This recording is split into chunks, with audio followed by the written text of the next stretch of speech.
Hello friends, कैसे हैं आप लोग? उम्मीद करते हैं अच्छे होंगे।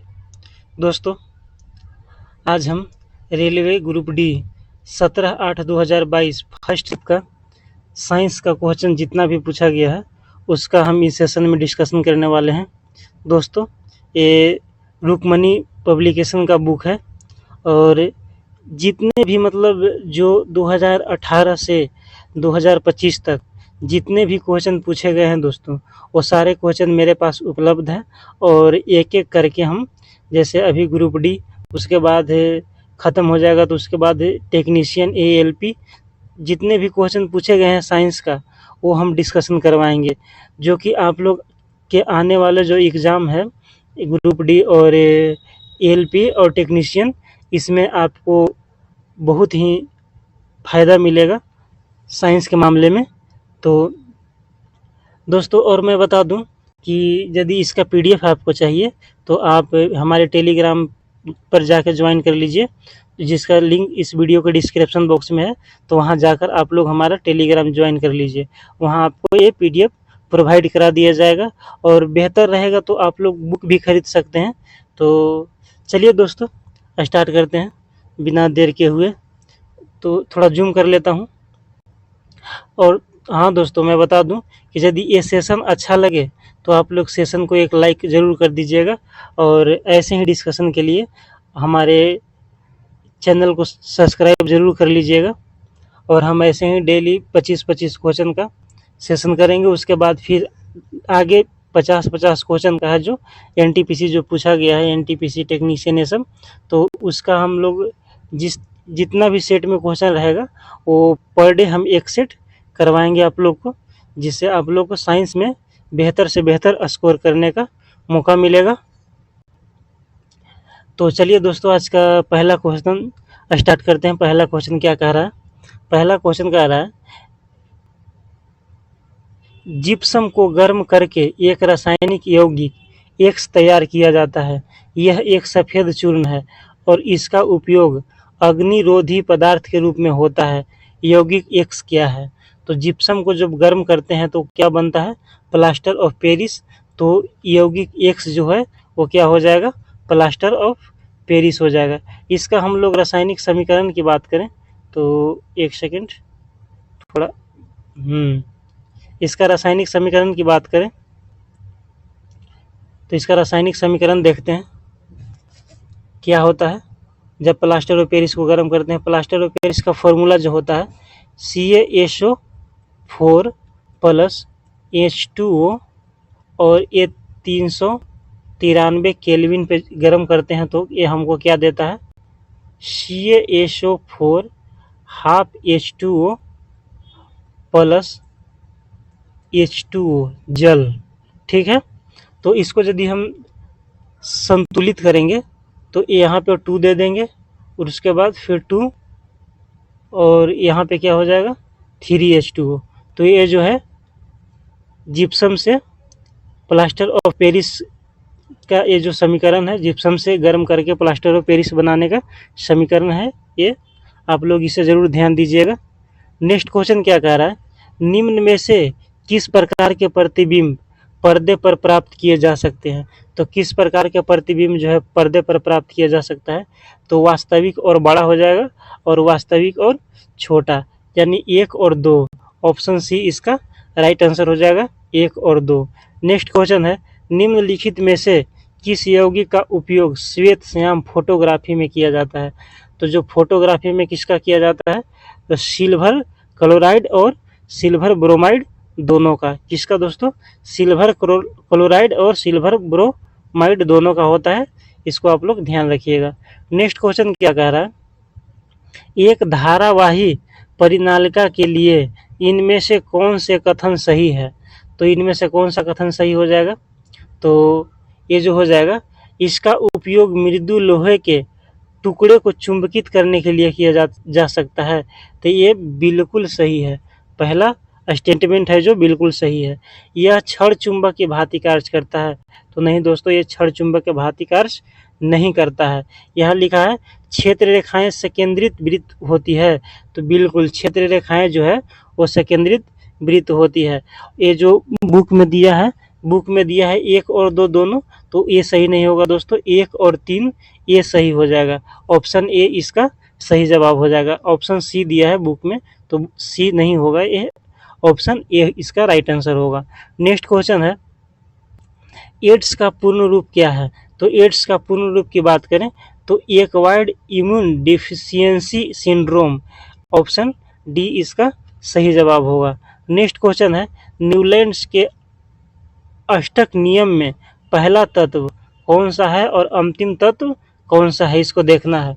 तो पहला तत्व जो है वो हाइड्रोजन है और अंतिम तत्व की बात करें तो वो थोरियम है। नेक्स्ट क्वेश्चन है, निम्नलिखित में से कौन सा जीव समूह पर्यावरण को स्वच्छ रखने में सहायक होता है? तो पर्यावरण को जो स्वच्छ रखने में सहायक होता है वो कौन सा होता है? प्रोटोजोआ होता है। प्रोटोजोआ नहीं होता है, जीवाणु और कवक होता है। कौन सा होता है दोस्तों?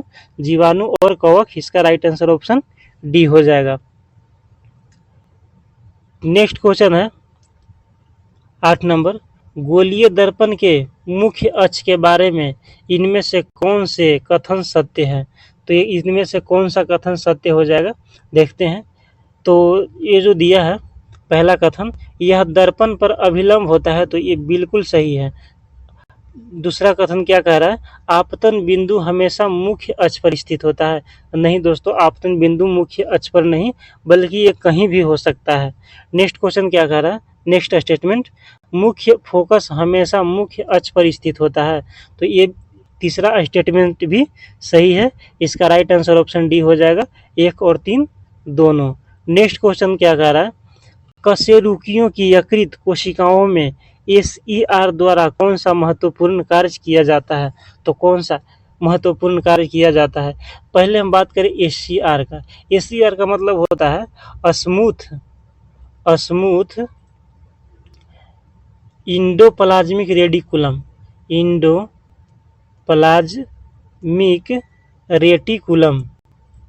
रेटिकुलम। SCR का मतलब क्या होता है? Endoplasmic reticulum. और इसका हिंदी की बात करें तो हिंदी क्या होता है? चिकनी अंतःप्रद्रवी जालिका। चिकनी अंतःप्रद्रवी जालिका। तो SCR का महत्वपूर्ण कार्य की बात करें तो हम लोग देखते हैं ऑप्शन में क्या दिया है। तो SCR का महत्वपूर्ण कार्य जो हो जाएगा ऑप्शन ए हो जाएगा, औषधियों और विषों का निराविषीकरण हो जाएगा। क्या हो जाएगा? औषधियों और विषों का निराविषीकरण। नेक्स्ट क्वेश्चन है, विद्युत मोटर का कौन सा भाग उसमें प्रवाहित धारा के प्रवाह की दिशा को उलट देता है? तो विभक्त वलय जो है प्रवाहित धारा के प्रवाह को दिशा को उलट देता है। कौन सा? विभक्त वलय। इसका राइट आंसर ऑप्शन सी हो जाएगा। नेक्स्ट क्वेश्चन है, बल्ब के फिलामेंट से डैश प्राप्त करने के लिए अत्यंत पतला और लंबा बनाया जाता है। तो बल्ब के फिलामेंट जो है वो क्या चीज़ प्राप्त करने के लिए पतला और लंबा बनाया जाता है? तो उच्च प्रतिरोध प्राप्त करने के लिए है जो दोस्तों, वो पतला और लंबा बनाया जाता है। नेक्स्ट क्वेश्चन है, जब परमाणु क्रमांक डैश और नाभिकीय आवेश डैश, तब नाभिक और संयोजी इलेक्ट्रॉन के बीच आकर्षण बल डैश, इसलिए लिथियम से फ्लोरीन तक परमाणु त्रिज्या क्या है? इसको देखते हैं क्या है। तो यहाँ पे होगा, जब परमाणु क्रमांक बढ़ता है, क्या, एक सेकेंड, नहीं लिख पाएगा दोस्तों। जब परमाणु क्रमांक बढ़ता है और नाभिकीय आवेश बढ़ता है, तब नाभिक और संयोजी इलेक्ट्रॉनों के बीच आकर्षण बल बढ़ता है, इसलिए लिथियम से फ्लोरीन तक परमाणु त्रिज्या क्या हो जाएगा? घटती है। क्या हो जाएगा दोस्तों? घटती है। इसका जो राइट आंसर हो जाएगा ऑप्शन सी हो जाएगा। नेक्स्ट क्वेश्चन है, एक धुएं से भरे कमरे में प्रवेश करने पर प्रकाश की एक बारीक किरण इनमें से किसके कारण दिखाई देती है? तो ये जो दिखाई देती है प्रकाश के प्रकीर्णन के कारण। किसके कारण? प्रकाश के प्रकीर्णन के कारण दिखाई देती है। नेक्स्ट क्वेश्चन है, कौन सा श्वसन तंत्र का भाग वायु के प्रवाह को बिखरने से रोकता है? तो ये जो है उपास्थि के छल्ले जो है वो वायु को बिखरने से रोकता है। ऑप्शन बी इसका सही जवाब होगा। नेक्स्ट क्वेश्चन है, एक पत्ती की अनुप्रस्थ काट के निम्नांकित चित्र का अध्ययन करें और बताएं कि कौन सा विकल्प इसके सही अक्षरांकन को दर्शाता है। तो सही अक्षरांकन को कौन सा दर्शाता है, तो इसको थोड़ा सा छोटा कर लेते हैं, फिर हम आप लोग को समझाने में थोड़ा बेहतर होगा। हाँ, तो इसको जो देखिए, एक सेकंड।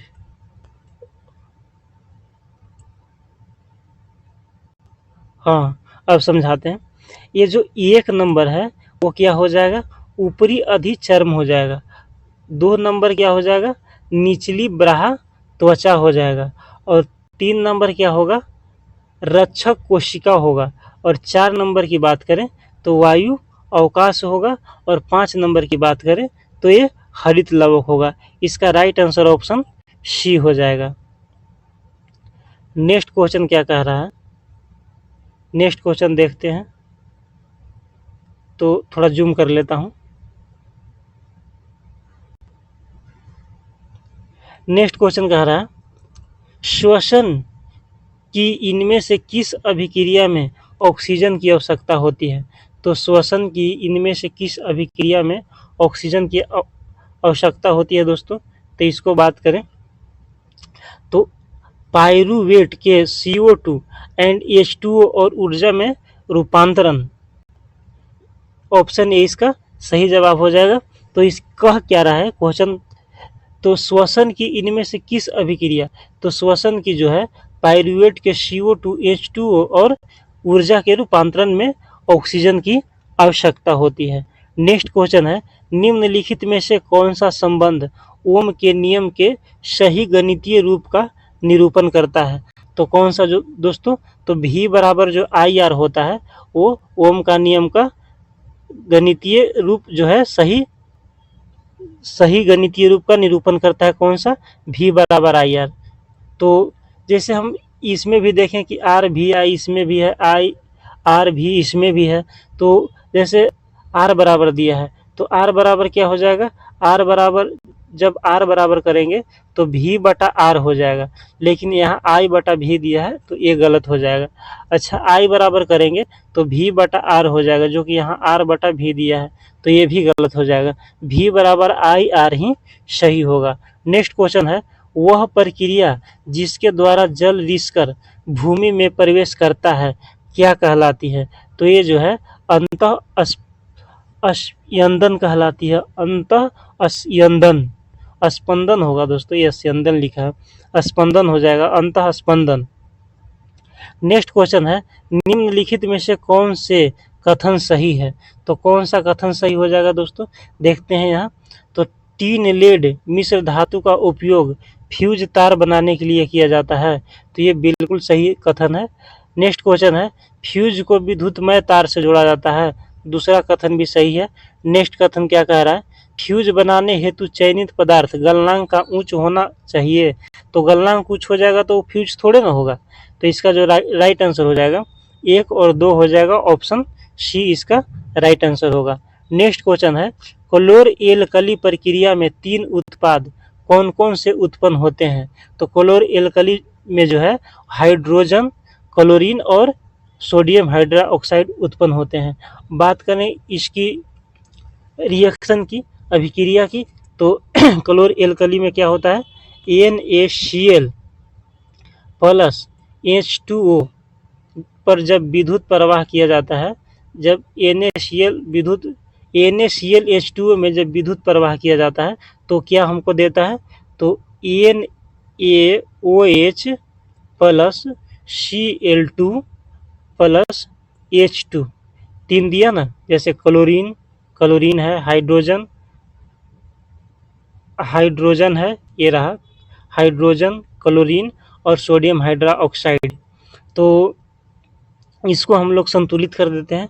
यहाँ 2NaCl हो जाएगा, यहाँ 2H2O हो जाएगा और यहाँ 2NaOH यानी 2 सोडियम हाइड्रोक्साइड। तो इसका राइट आंसर जो है ऑप्शन बी हो जाएगा। ऑप्शन बी इसका राइट आंसर हो जाएगा। क्या क्या देता है? हाइड्रोजन, क्लोरीन और सोडियम हाइड्रोक्साइड। नेक्स्ट क्वेश्चन है, दो क्रमागत समजातीय श्रेणी के सदस्यों के बीच आणविक द्रव्यमान में अंतर कितना होगा? तो आणविक द्रव्यमान में जो अंतर होता है, कितना का अंतर होता है? CH2 का, CH2 का अंतर होता है। तो कार्बन के जो हम बात करें परमाणु द्रव्यमान की, तो कितना होगा? 12। और हाइड्रोजन का बात करें तो लगभग 1 होता है, और यहाँ 2 है तो 2 से गुना कर देंगे, तो 12 और 2 14 हो जाएगा। इसका राइट आंसर ऑप्शन बी हो जाएगा। नेक्स्ट क्वेश्चन है, नेक्स्ट क्वेश्चन इधर है। हाँ, नेक्स्ट क्वेश्चन 22 नंबर क्या कह रहा है? 22 नंबर कह रहा है, निम्नलिखित अपघटन अभिक्रिया में PQRS की पहचान कीजिए। तो PQRS की पहचान करना है, तो ऐसे क्वेश्चन को आप लोग देख के मतलब समझिएगा तो बेहतर रहेगा, क्योंकि वहाँ पे टाइम नहीं रहता है। तो पहचान नहीं करना है, इसको संतुलित करना है। तो इसमें यदि हम संतुलित करेंगे तो ऑप्शन ए रख के देखते हैं कि क्या होता है। यहाँ पे यदि हम 2 रखेंगे तो यहाँ 2 Fe यानी 2 आयरन हो जाएगा। तो यहाँ पे क्या होगा मेरा, सॉरी एक सेकेंड, यहाँ पे 2 आयरन हो गया, तो यहाँ पे 2 आयरन है, ठीक है। और सल्फर की बात करें तो कितना हो जाएगा? 2, 1 और 1 2, ये भी सही हो गया। ऑक्सीजन कितना है? 4 दूनी 8, यहाँ 3 2 5 और 3 8, यानी ये ऑप्शन ए ही इसका सही जवाब हो जाएगा। इधर 1 हो जाएगा, यहाँ भी 1 हो जाएगा और यहाँ भी 1 हो जाएगा। ऑप्शन ए इसका सही जवाब होगा। नेक्स्ट क्वेश्चन है, निम्नलिखित असंतुलित समीकरण द्वारा निर्दिष्ट किए गए अनुसार प्रकाश संश्लेषण की प्रक्रिया में क्रमशः कितने जल और कार्बन डाइऑक्साइड अणु भाग लेते हैं? तो यहाँ पर भी क्या कह रहा है? समीकरण को संतुलित करने के लिए ही कह रहा है। तो देखते हैं रख के क्या क्या क्या होता है। तो देखिए, ऐसे क्वेश्चन को आप लोग लगाइएगा कैसे, जैसे मान लीजिए कि यहाँ पे हम 4 रखें, हाइड्रोजन 4, तो यहाँ पे हाइड्रोजन 12 है और यहाँ पे हाइड्रोजन 2 है, तो यानी 12 और 2 14 हो जाएगा, लेकिन यहाँ पे 4 दूनी 8 होगा, तो ये बिल्कुल नहीं सही होगा। 6 रख के देखते हैं, और 3 भी तो नहीं होगा, तो 2 ऑप्शन तो सीधा कट गया। अब बाकी बचा ये दोनों। तो जैसे हम यहाँ कार्बन 6 है, तो कार्बन 6 रख के देखते हैं, तो 6 कार्बन हो गया, 6 कार्बन यहाँ हो गया, 6 दूनी 12 ऑक्सीजन हो गया, और इधर ऑक्सीजन कितना है? 6 2 8 और 1 9 और 1 10, सॉरी नहीं इधर न देखेंगे, तो ये 1 3 और 9, मतलब 6, तो कितना हो गया? 9, और यहाँ कितना हो रहा है? 12। अच्छा, तो ये जो H2O है इसमें हम लोग 12 से गुना करेंगे, तो ये कितना हो जाएगा? हाइड्रोजन 12 दूनी 24, हाइड्रोजन यहाँ कितना है? कितना है हाइड्रोजन? तो हाइड्रोजन यहाँ 12 है, और हाइड्रोजन 12 दूनी 24 हो गया, और ऑक्सीजन की बात करें तो 12 और 12 24 हो गया। ऑक्सीजन कितना हो गया? 24। तो ऑक्सीजन को हमको 24 करना है। हाइड्रोजन 12 हो गया, सही है। ऑक्सीजन हमको 24 चाहिए, तो अब कहाँ पे हम क्या करेंगे? तो ऑप्शन बी भी नहीं होगा, इसका ऑप्शन सी हो जाएगा। तो ये 6 तो रख दिए, और ऑक्सीजन को हमको 12 और यहाँ 12 दूनी 24, हाइड्रोजन यहाँ पे 12 6, तो यहाँ पे हम लोग 6 रख देंगे, यानी 6 और 6, 6 दूनी 12 और 12 24 हाइड्रोजन मेरा हो गया, और 12 और 12 24 ऑक्सीजन, 24 ऑक्सीजन मेरा चाहिए और 24 हाइड्रोजन। तो ऑक्सीजन की बात करें तो यहाँ 6 हो गया, 6 2 8 और 6 2 8 और 12, यहाँ कितना हो जाएगा? सॉरी 6, एक सेकंड दोस्तों, थोड़ा सा कन्फ्यूजन हो रहा है, इसको हम फिर से सही करते हैं।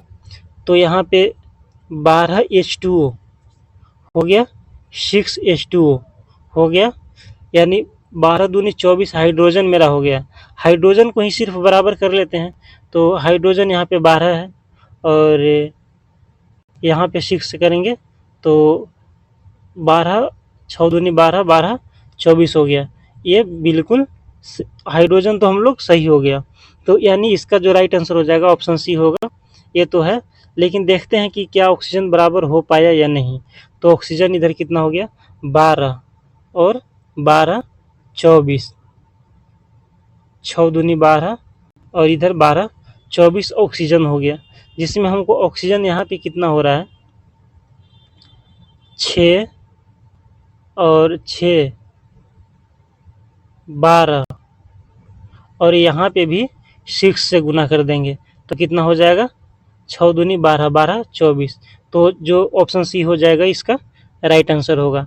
नेक्स्ट क्वेश्चन है, यदि एक आपतित प्रकाश की किरण किसी अवतल दर्पण के वक्रता केंद्र से गुजरती है तो आपतित किरण और परावर्तित किरण के बीच बनने वाला कोण किसके बराबर होगा।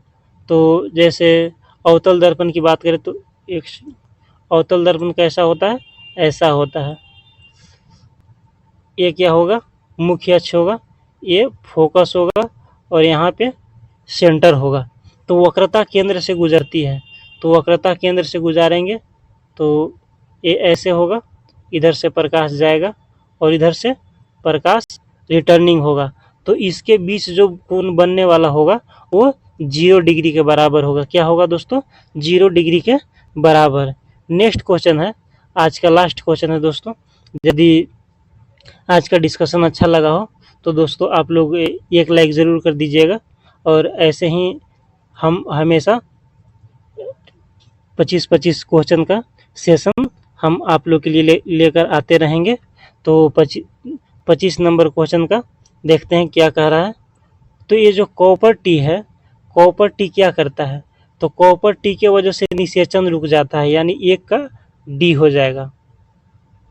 मुख्य गोलियां क्या करता है, मुख्य गोलियां जो है वो रोपण रुक जाएगा। क्या हो जाएगा, रोपण रुक जाएगा। कभी इसको इंग्लिश में कभी कभी दे देता है ओव्यूलेशन, ओव्यूलेशन रुक जाएगा।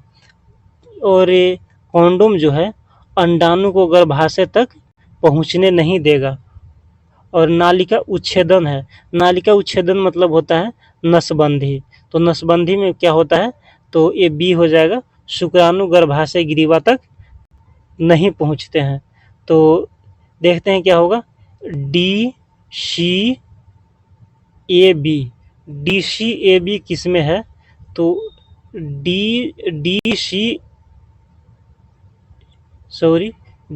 बी ए होगा, डी सी बी ए, हाँ डी सी बी ए।